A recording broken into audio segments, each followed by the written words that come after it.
Today marks 1130th day, sharing lessons I have learned and continue to learn with all of you. My hope that these insights will inspire you, support your dreams, help you achieve your goals, and really empower you to become the person that you want to become.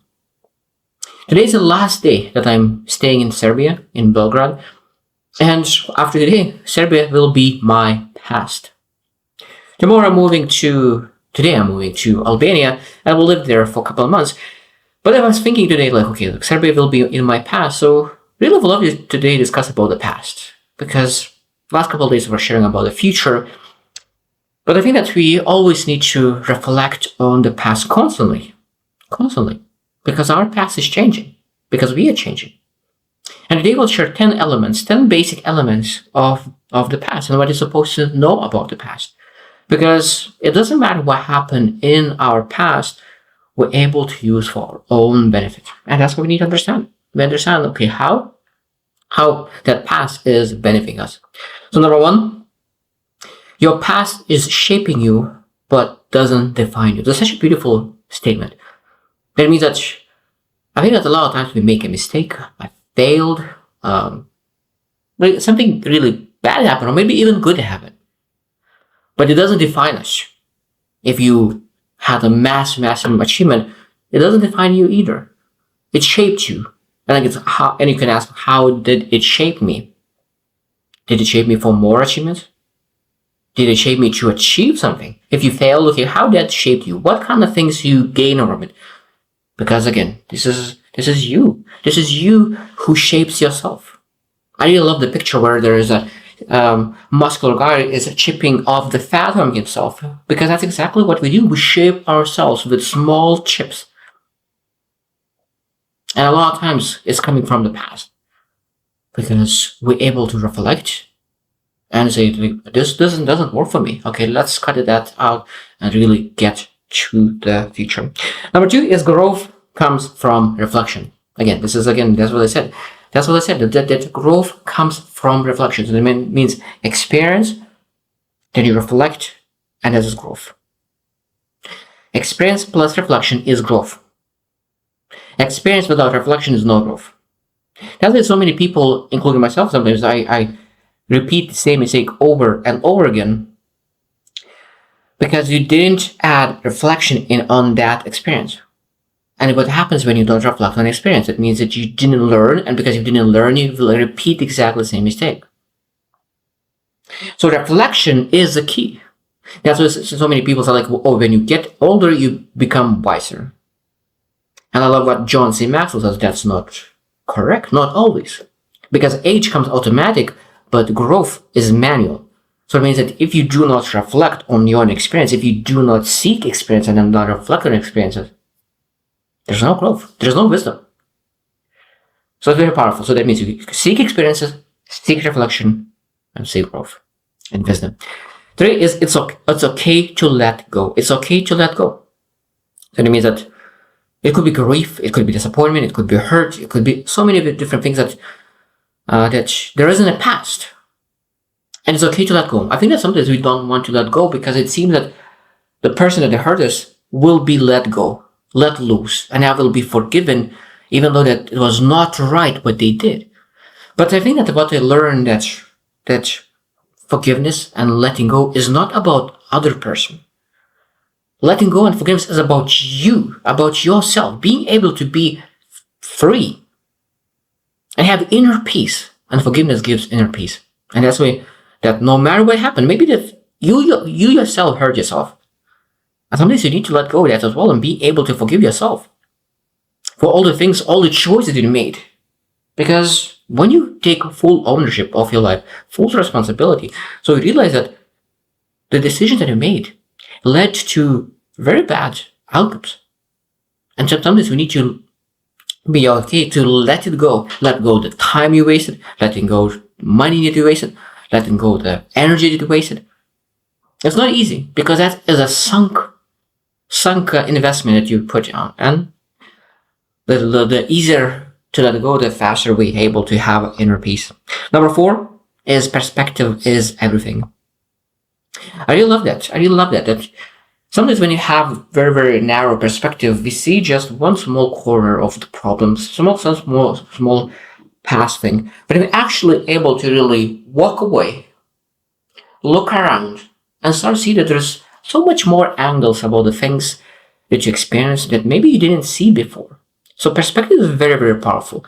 And sometimes that's why we are having too narrow perspective, and sometimes seeking external perspective is very, very important. So mentors, coaches, advisors, people, friends who could really give you a different perspective on what you experienced in the past, because sometimes the things that you thought it is the worst thing for you might be the best thing for you when you actually change the perspective and you're able to finally understand that what exactly happened. Number 5 is that you can rewrite the narrative. You can rewrite the narrative. You can rewrite the story.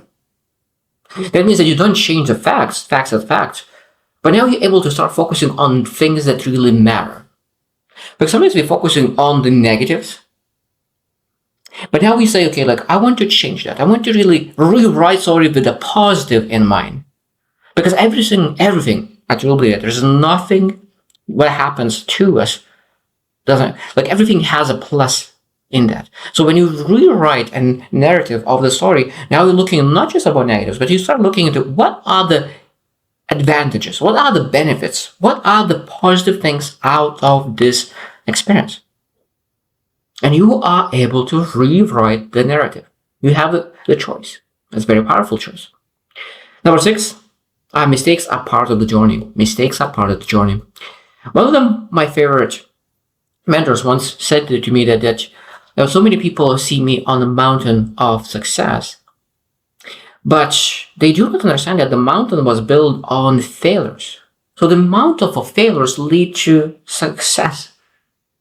Such a powerful thing, really powerful thing. That means that mistakes are essential to really building the mountain, that you could stand on that mountain. If you're not willing to make mistakes, that means you will not stand on the mountain. You will be on flat ground. Because I loved it that success and failure is together. Quitting is the other side. So success and failure works always together, and quitting is the other side. So when you understand that, and when you understand that mistakes is part of the journey, you appreciate mistakes much more. But again, this is when I said that reflection is very key. So when you make a mistake, when you reflect and you understand it, you learn, you get better. Because when you don't learn from mistake, it seems that that mistake hurt you. But when you're actually able to really learn from that mistake, reflect on that mistake, become better because of the mistake, now it becomes almost like a blessing that you made a mistake, because you became stronger, faster, wiser. Number 7 is your past. Your past doesn't dictate your worth. Such a powerful and such an important statement. Your worth is not based on your past. Your worth will be always the same. What achievements you provide is different, but what worth, I think that we're not able to measure worth of a human worth, and every single person is worth exactly the same. I do believe it, and every single mistake, every single disappointment doesn't destroy the worth of a person. I really love the example that a person said that, who wants this $100 bill? I said, everyone wants that $100 bill. Now he destroyed that 100 bill. I said, like, who still wants that $100 bill? And everyone wants that $100 bill. So it's like, it doesn't matter what I will do to that $100 bill. It doesn't matter how disgusting and dirty that 100 bill will be. You still want that $100 bill because you know it's worth it. You know what you will be able to use it for. And I think that's exactly people. It doesn't matter what kind of dirt a person went through, it's still worth it. It's still worth to have that person in life. Number 8, the present is your power. No, I think it's very, very important to understand that even though past is very, very important, but be able to ask, like, how am I able to use my past presently? How my past is benefiting my present actions? How my past could benefit my present? So basically, don't ask that, could I do it or could I not? No, those are not the questions. Because we need to ask, say, what kind of things helped me in the past to really act now? Because present is a power. Present is a power. So past is great, because sometimes in the past you did something that really elevates your capabilities to do today. Because sometimes you need to really develop some skill sets to act today. So if you didn't do anything in the past, you will not be able to do today. So past is great when you actually do the right thing. But present is still the most important part. Number 9 is unique to you. Your past is unique to you. And a lot of times when you want to really share your past to people, they will not be able to understand you fully, because you had unique perspective, unique experiences that led to that past. Now, everyone is the same. I love the same. Like, everyone is unique and the same, because everyone is unique. So that means everyone is the same. And when you understand that everyone is the same, everyone has exactly the same struggles. Someone's bigger, someone's smaller, but everyone has exactly the same things to go through. It's much, much, much better to really go through your things, because it normalizes things. Normalizes things. When you normalize things, and you start able to execute and really get forward. The last one thing that I want to mention is that it can inspire others. So your past can inspire others.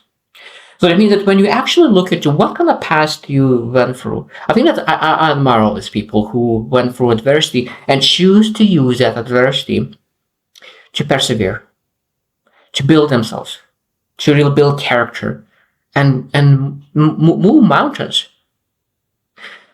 Such a powerful thing. So, and because you're not able to inspire people by really sitting on the couch. But when you're going through stuff, and when you choose to win, when you choose to get better, I think this can be very, very inspiring.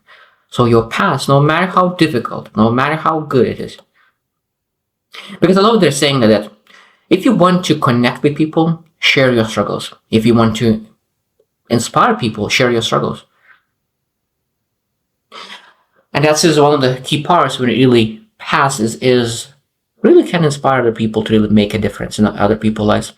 So I hope you should reflect as well on your past, because I said that the more you grow, the more you're able to take advantage of your past, because the things that you didn't see in the past, now you're able to see it, and you're able to really bring those things from the past to a current moment that it could really benefit you, benefit character, benefit your future as well. So I hope you choose to win, and see you tomorrow.